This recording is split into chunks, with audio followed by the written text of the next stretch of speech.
tana sauyawa, ni da Salma ta yi mana sauyi, so shi ne ya zo a tsakani.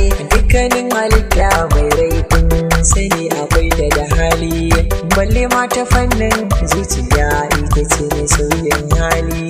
Dan na ba ku labari na zan dau takarda in dau ali, shakuwar mu tare da Salma ta zama kamar kwado da makulli.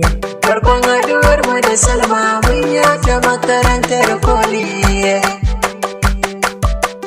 tafiya na kai gefen titi da zuwa makaranta, ba abun hawa balle mai sauri don zuwa makaranta, ba kudin kashewa ko na karatu don na gano mafita, aka zan nufu da kafafuna jiki ya jigata, aka zana zo in koma can gida gudun komata.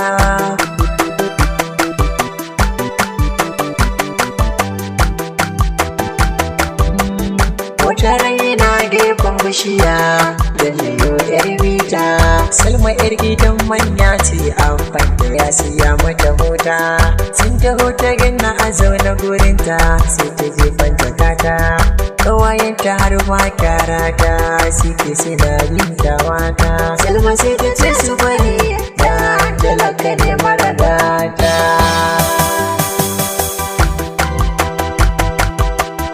Na kalle sai na ce kuma afuwa ni banda mugun hali, babu wanda zai ce da ni mugu balle ya ce na ci zali, zuciya guda zan zauna da kowa babu sauyin hali, shi Allah idan ya so ya hadisa babu mai masa sili, don kowane tsirrai shi ne ya yi satin a cancan asali.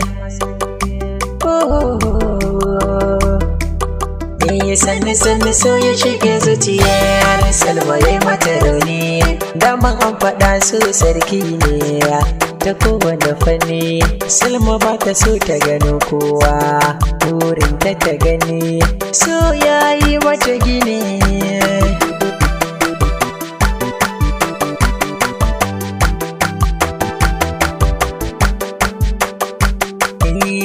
Kullum da safe da yamma Salma ta zo gida don ta gani, wata ran wunewa za ta yi dan dole sai ta gani, ko a can ajin mu idan ta zo sai dai ta tunani, Salma sai ta zo guna kuwa don zuciya ta yi sanyi.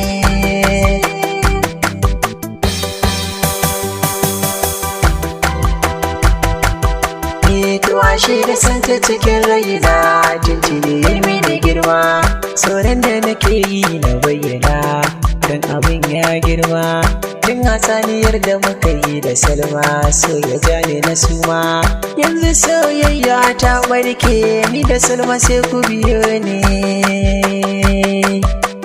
Hafiz naku.